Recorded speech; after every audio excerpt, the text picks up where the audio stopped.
G'day, everybody. You're listening to another Step Outside podcast. Hope you're keeping well. My name is Paul Burt. Thank you for your time. Today I'm going to be talking to a well-known skipper. His name is Gavin Woodbury, who owns and operates a family-run business out of the Gold Coast called Sea Probe Charters. Now, these guys have been in business for a long time, but I thought I'd find it interesting to get it from a skipper's point of view as to what to do when you're out on a charter boat. How do you overcome seasickness for the punters? What sort of rigs should you use? Baits, electronics. If we can get it from the guy who's one of the best in the business, then it might be able to pass some information to you guys who are listening of maybe to set up your rigs, maybe your boat, and what to do when you get into that situation where you see a bait ball on the bottom and what to do, how to target specific species. Let's bring him on board now. Good morning to you, Gav. Morning, Paul. How are we, mate? Yeah, I'm good. Thank you, mate. Thanks for your time today, buddy. Greatly appreciated. No dramas at all. No dramas. Good to be here. Well, I don't think there's much you can do when it's horizontal rain, 30-knot winds. Is that about right? That's about right. Yes. But it's been a very hard time to fish the Easter period. Normally, Easter's 10, 15 years ago, it was always horizontal rain. It was windy. It was torrential. And then 5 years ago, they became good for some reason. And obviously, we've just slipped back into that old pattern. But, mate, it must bring out some good fishing and all that. But before we get into that, I want to know, what's it like life as a charter boat operator? Not just an operator, but also the skipper and the owner. There's a lot sitting on your shoulders. What's it like, mate? Yeah, it's good. It's up and down, like the weather, obviously, it gets a bit frustrating, but, you can't do much about that. So, whenever you got days off, you're down tinkering on the boat, just make sure it's always ready to go because you never know what the weather's going to do. And, it's always good. You meet heaps of, new people and, seeing people catch good fish. That's what it's all about for us. But we've been doing it for a long time. So, meeting a lot of new people, but a lot of regular customers always come back. So that's a good thing. But you're doing something right when you get the return customer, particularly locals, because local people can be a fastidious bunch, can't they? Particularly in the angling fraternity. Yeah, that's right. They're after good fish, so, they're not out there just to sort of catch little fish, even though you can't always, get the big ones, but they're coming out for a good reason, always trying, always moving around, trying to find new spots, new sort of techniques of fishing as well. Yeah, and it is. And that's the whole thing. I mean, you've been in the business for over 20 years now, family-owned, operated fishing charter business that, you've seen technology come on board. You've seen it change when it comes to the old paternoster rig to people now wanting to jig, obviously soft plastics, micro jig, etc. Have you seen the catches increase, or do you think it's just a different technique that people want to get involved with? I think it's just a different technique involved. You're still catching a lot of fish as we used to, and just but different days, different weather patterns, all that sort of stuff, comes into play. Sometimes they might not take a bait, but then you put a jig down, then they'll just crawl over it, and you just got to just keep trying different stuff to the fish, till you find them and see what they're actually, biting on.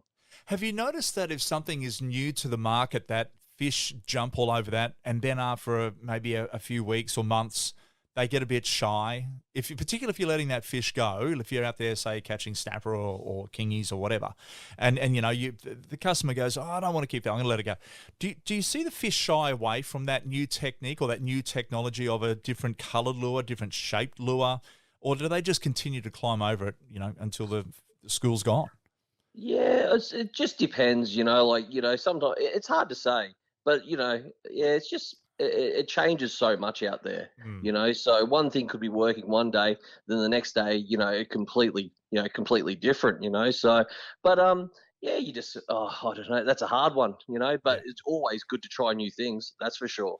Mate, Sea Probe, your boat, she's a 36-foot Blackwatch, powered by 2 turbocharged Yanmars. The Yanmars are an amazing engine. I mean, how do you go with the Yanmars? And, I mean, they're great on fuel. Yeah, they're definitely sort of like a smaller compact motor as well. So it gets in there, so not as taking much engine room as like your Cummins and stuff like that. But we've had a really good run out of them, So, just your simple oil changes, fuel filter changes, and, we're up to 17,000 hours without, touching them You couple of minor little bits and pieces what you do, but Yep. your raw water pumps and like your impellers and stuff like that get changed obviously as well. But Yep. just a simple routine, and they've been going great guns. General maintenance, mate. What about the Black Watch? Because I've been on her several times with you, and mate, one thing I noticed, she handles the sea remarkably well. She's 36 feet long, flybridge cruiser. So, you can carve through the ocean. You don't go out if it's rough anyway. You go out when it's moderate and or calm. And, of course, as long as if you're comfortable, the guests are going to be comfortable, and that's a good thing. You're not scared of cancellations. You put yourself in your client's shoes, which is what I admire, because, you're sitting back and you're thinking, well, hang on, if I'm going to get tossed out of the flybridge, then the guys downstairs aren't going to be enjoying it too much. So, but the boat handles the weather so well. It's such an experience. Yeah. No, the Blackwatch is a good, mono hull, and it just like you're saying, it carves up the ocean really good. Get a bit of chop, you can just keep a steady pace on and just plow through it, and get to the fishing destinations quite good and comfortable. Everyone's sitting downstairs and just in the couches and stuff, so just makes it more comfortable for everybody else as well.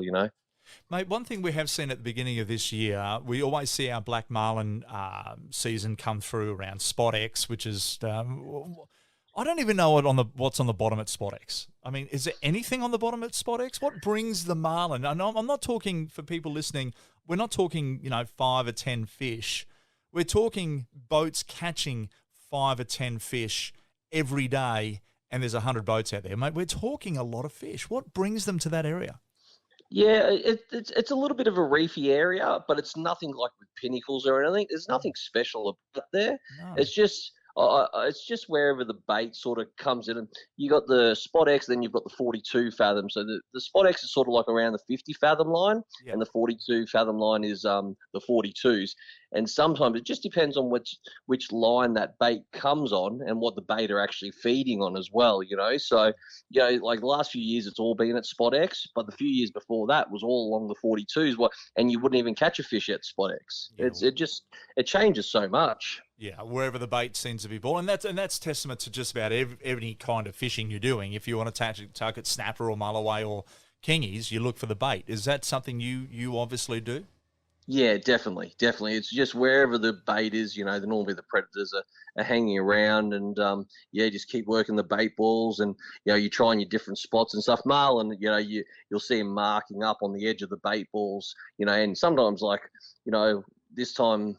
A few weeks ago or a month ago, I was marking 5 fish just from running over the bait. Wow. And before you drop your baits down, you're marking 5 fish on the bait. It's incredible.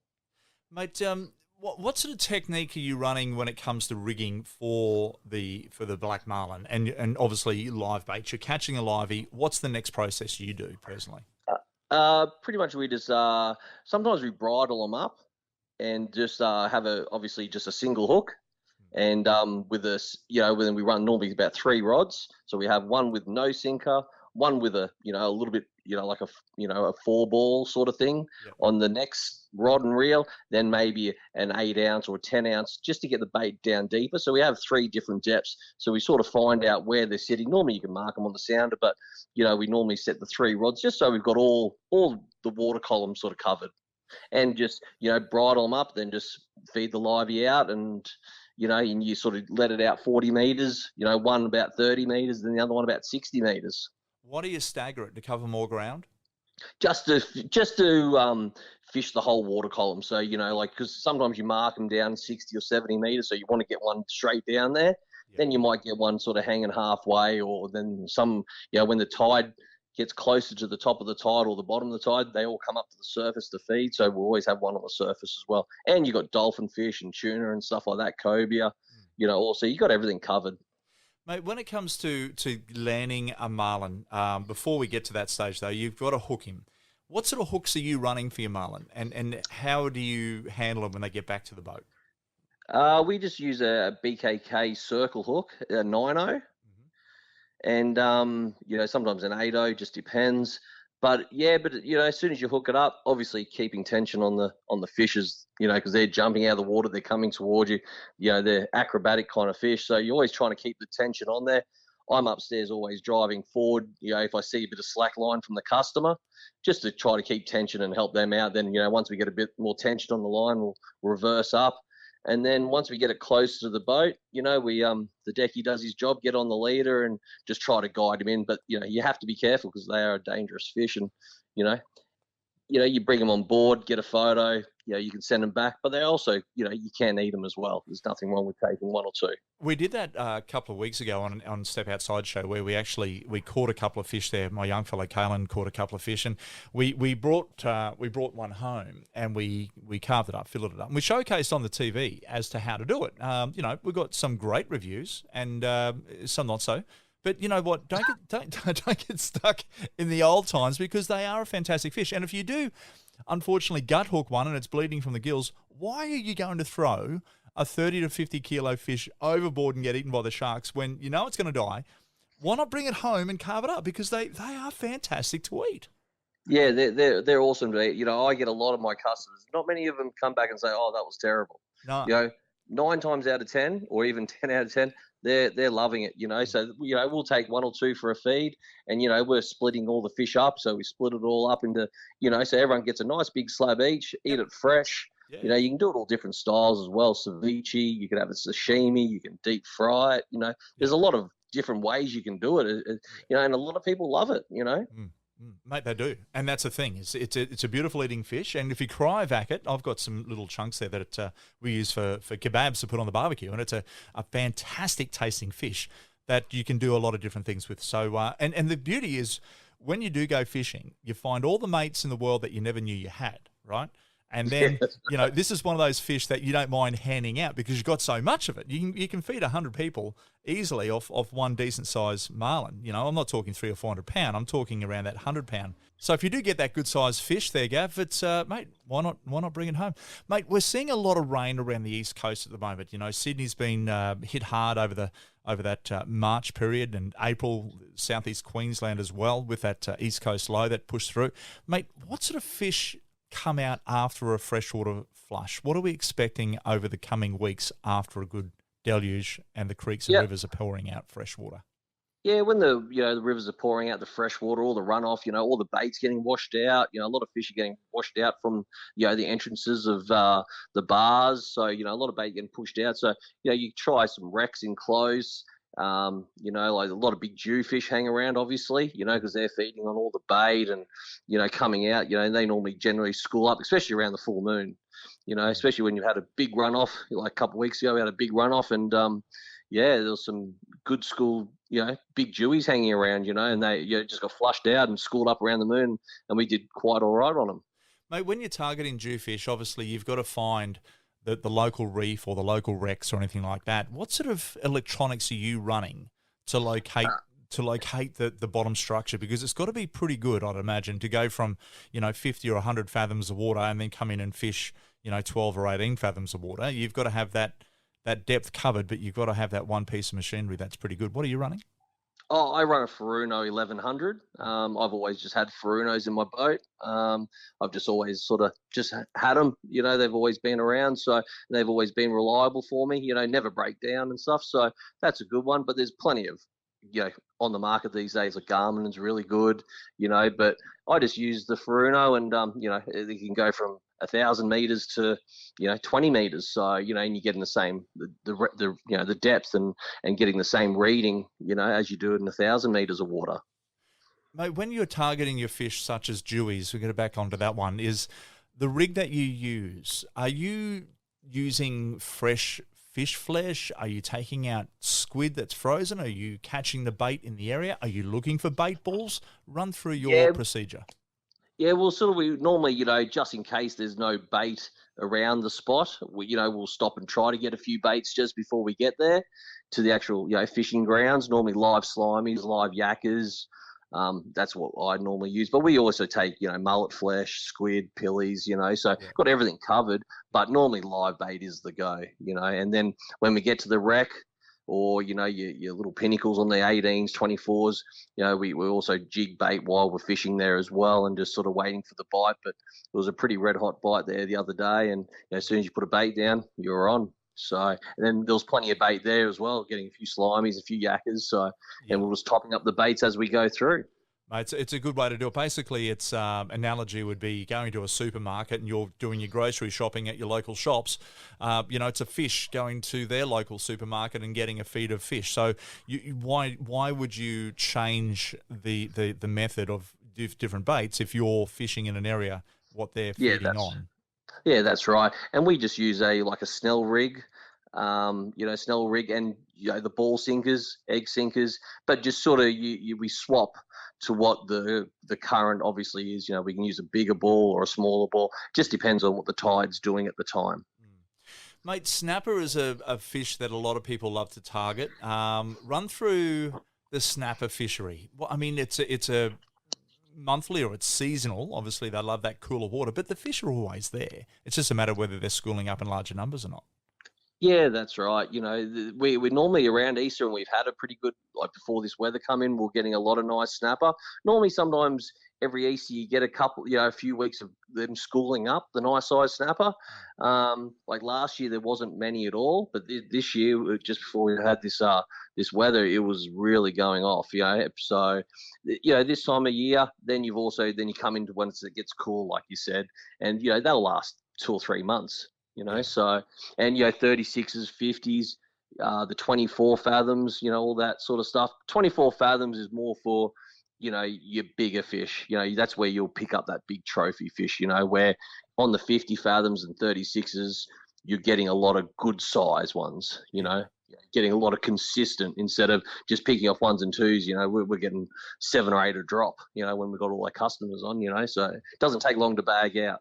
No, it definitely doesn't. It definitely does. And they're a great eating fish as well. Rig-wise, are you float lining or paternoster rig? Mostly float lining that time of year, just because the snappers seem to be schooling up off the bottom. So, they can hit you if we're fishing in 80 metres of water. Sometimes we'll get them, on the way down, 40, 50 metres down. So that's 30 metres off the bottom.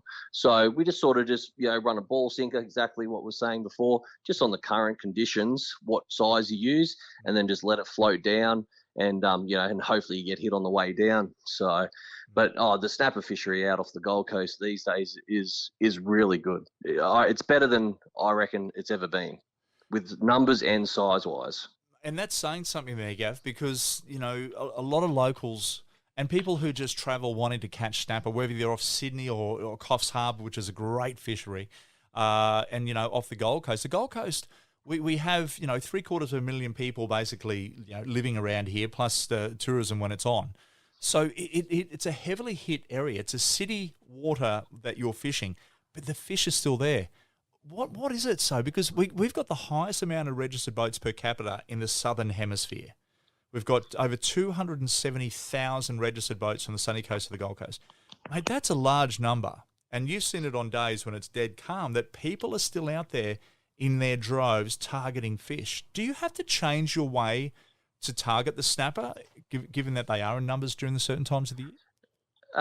Yeah, you have to sort of spread out a little bit, find your own little bits and pieces, So, obviously there's spots where, everybody goes to, so you just try to move away from that little bit of congestion and just try to find and just keep moving around is the key to you find your little schools of snapper, So, but sometimes the snapper are just schooled up that much, It doesn't matter if there was 10 boats there, 15 boats, you'll still catch them. Bit of current stirs them up, makes them more hungry, and, everybody's getting into them. It's just like the marlin these days. The marlins, they're just better than they've ever been, really, off the Gold Coast as well. The fishing just seems to be getting better. You do have your quiet days, and, that's fishing, but isn't it? It is, mate, absolutely. And I guess us growing up was always off Cairns. Cairns was the ultimate in-game fishery because, not just the 1,000-pound marlin, but also just marlin fishery and sport fishing in general. But we have that here. It's getting better here, as you say. And we also have the seamounts that attract a whole variety or plethora of fish, including the shallower seamounts off Tweed Heads that see some good fishing and up off Point Lookout. So we do have that highway between one spot to another. These fish travel in. And if you can meet them along the way, you're in for a very good day.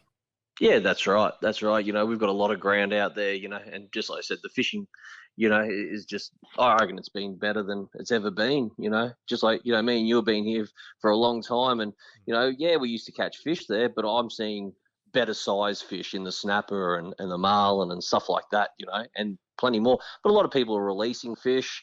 The bag limits have come down, so that's also always good. So. Do you think it's the size limit, increased size limit, lower bag limit? Is that something? I mean, we brought the bag limits in, 15 odd years ago. Is that something that you think we should be looking at, or just keeping it as is now because it seems to be working? Yeah, I think keep it as is. Yep. Snapper. It used to be. I think it was 30 back in the day, a long time ago. But since I've been in the game, I think it was 10 per person. We're always allowed. Yeah. And 10's a lot of fish. Especially if you're taking 10 snapper with everybody doing it. I think 4 is a good number. 5 would be better, I think. But that doesn't matter. One fish is But Yeah. so I reckon they've done a pretty good job of it all. I'm not really happy about the closure because I don't think that does a lot. Because the fish are going to be still there before or after it anyway. So I don't think that's a necessary, but that's what the rule is. So you have to abide by it. When does the snapper closure come into play, mate? And what is it? What's the effort for it? Is it during the speeds, that month of spawning? Yeah, they're saying it's spawning, but I'm not 100% sure how good the research was on that. But 15th of July to the 16th of August. So, it's a solid 4 weeks. And unfortunately, that was that's our busiest time, where sort of last year we saw our charters drop off just because of that, because a lot of people want to see our snapper. But as soon as the snapper season's open, after 16th of July, all the people are coming there. But unfortunately, you just lose them, a fair few charters through that closing time. But, what can you do? What's the biggest snapper you've landed on Sea Probe? I think I was the decky at the time. And I think Casey, you'd remember Casey, it was 12.5 kilos cleaned. Yeah, that's a big, so we're talking big kilo and a bit, so probably a 14 kilo fish. It would have been up there. It was a big fish. And we caught 2 that day. It was 12.5 and it was 10.5 cleaned. Yeah, they were big fish up at the cathedral area up at North Stratty. Yeah. Mate, talk to me about the bar crossings here. Okay, now people who charge over the seaway, or the jumping in, they're belting out. What is it you should be looking at when you are heading out to sea on a coastal bar? Yep, obviously the outgoing tide. Yeah. Yep, outgoing. If you're going out to sea, outgoing tides can make it rough because there's so much volume of water heading out and pushing against the sea coming in. That can make it very uncomfortable. And obviously, if there's a bit of swell on, that will make it even worse. And you just sort of, you're trying to avoid all the white water, obviously. Yeah. If there is a fair bit of swell on, there's always another day for fishing, isn't there? So, but, you're just looking for that opening, don't just rush out, always pull up to the bar, have a good search around looking for the clear patch of water where it's not breaking.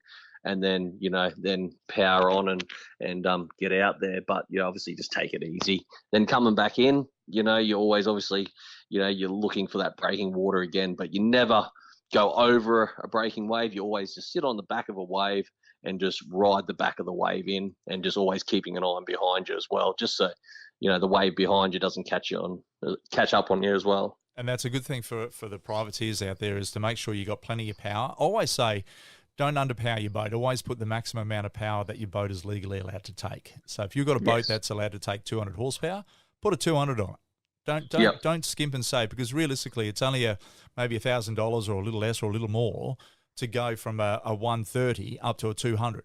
Okay, and if you've got a 130 on, you can put it on, but you got to think, if you've got an esky full of ice and fish, you've got a couple of the blokes who've decided to sit down the back instead of being up the front. The last thing is that you don't want to get caught in one of those holes that a wave actually does catch you, because that'll quickly dump into your boat, and it's end of day. Yep. And always, if you're in a smaller boat, I would recommend to put life jackets on, especially with kids and stuff, but but that's not legal up here. But you should always keep that in consideration. But if it looks too dodgy, there's leave it for another day. Totally agree with you, mate. Fishing gear. What sort of gear do you like to run on a charter boat? It gets absolutely hammered. Okay, the client goes out there. Some know what they're doing, a lot don't, and they just, the reels are just jammed into gear, whether they're dropping down a overhead or spin. What's your favourite sort of gear that you've worked out that is value for money? For us, is the Penn spin fishers. Mm-hmm. You get a good time out of them. You get a good, few months, 6 months of quality sort of time. And then, obviously, the salt just corrodes everything and, catching fish, the drag gets worn out. But at the end of the day, we just sort of just keep replacing them. It's hard to find, just getting trashed all the time on the charter. Yeah. It's always in the salt conditions, it's not gentle. It doesn't get, nicely. It's not like your own rod and reel. It gets bashed around, so. But no, pens have been really good for us. The Shimano gear can be okay, for the trolling scene. I use overheads. The turnosses are quite good on the Shimanos. But for our float lining and stuff, we use pens. Then a lot of people bring their own gear as well, So I see a lot of different gear. It's always nice to have that really expensive gear, but sometimes, one goes over the side and, Oh, God. So. Mate, and that's the thing is when you say 6 months, people got to understand 6 months on a charter boat is probably equivalent to 5 or 10 years on a private boat. That's exactly right. I should have explained that. Yeah. People got to be, they're going to go, what the shit? I'm sitting back. I'm going to get 6 months out of this rod and reel. That's not really cool fun. But yeah, no, charter fishing to recreational fishing is multiplied by 10 at least. Sometimes we get 12 months out of them, but 6 months, and the time you start replacing bits and pieces for us as a commercial vessel, it's better off just go buy a new one and you start fresh again. Yeah. And clients appreciate that. They don't want to get out in the boat and know that the bail arm is unhooking and broken and the roller and the handle's all loose. So you want to make sure that you're paying for what you're getting, and that's the good thing that you do. Mate, and all of the gear there, of course, people, if you want to get a good Penn spin fisher, jump on down to your local Anaconda store. They've got great deals on all the Penn spin fisher gear and, of course, the overhead range there if you want to troll with Shimano. Mate, when it comes to seasickness, this is something that a lot of people ask me about. They say, Bertie, what's the go with seasickness? How can I overcome it? For me, I just think quells. And some milk half an hour before you go out. Don't have a big greasy breakfast. But what are your thoughts? What do you tell your customers? I try to say, don't have a big night the night before. Most of them on holidays, mate. They're out on the terps. Everyone gets too excited sometimes, or first thing in the morning, they're like, they're all pumped and, they're cracking beers. It's like, oh, it's a bit early for that. But some people it doesn't affect. So, but I normally say travel calm or quells. They've got the same ingredients. And, we say take a couple the night before. Then when you get up in the morning, take another one as soon as before you get on the boat. So as soon as you get up in the morning, take another, just so it's all in your system and it's doing what it's supposed to do. And and just like you said, don't have a big greasy breakfast. Just try to have something simple. Then hopefully you should be right for the rest of the day. And if you're all good, you could maybe take one later on in the day. If not, you don't need it. You're all sweet to go. Mate, there are people from the West Coast and southern parts of Australia, Northern Territory, who are listening to this. Mate, if they've got a charter boat in their area, what is it that they should be looking for in a boat itself? Okay, or what questions should they ask if they're going to go fishing? If they're coming to the Gold Coast, look up and, of course, book in with SeaPro. But if they're in their neck of the woods, they're thinking, you know what, it's good weather, I'm just going to go down. Flights aren't allowed us to go to different states because of COVID, but we want to go somewhere. What sort of questions should they be asking their companies locally? Pretty much what kind of fish they'll be targeting. That's, it depends if you want to, what you want to target mostly. They should be able to tell you what they've been catching. And also, how long is it taking to get to the spot? Are you catching fresh bait? You're using live bait, just so you know what you're getting yourself in for. And just, and, if you want to bring your own rod and reel, that kind of stuff. But mostly just ask, what you've been catching, and what, what size of the fish you've been catching, just stuff like that, just simple stuff. And obviously, they're just telling you what they've caught the day before or the last time they were out. So they're not, hopefully they won't tell you any fibs. Yeah. But most of the time, the custom, they're very honest. So, and just see what they've been catching. Look on their Facebook sites, for the recent catches, and just sort of follow them a little bit and see what they're catching, and even go down to the dock a couple of days before if you want and have a chat to them.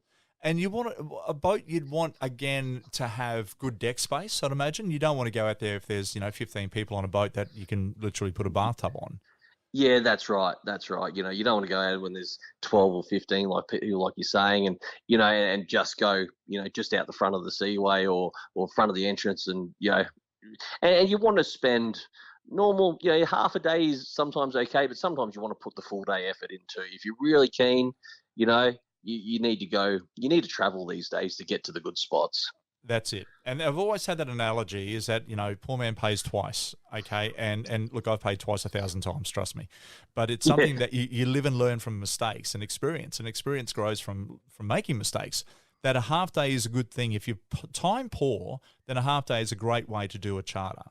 But like you said, if you wanted to go for the full experience, keep that day free. If you're up here on holidays or if you're local or whatever you are and you're going fishing on a charter boat, is to try and do the full day and understand that that's going to be the better option. One, you get the distance where you need to be. Two, you're spending the time to get the tide changes, and you can try different methods to target different fish.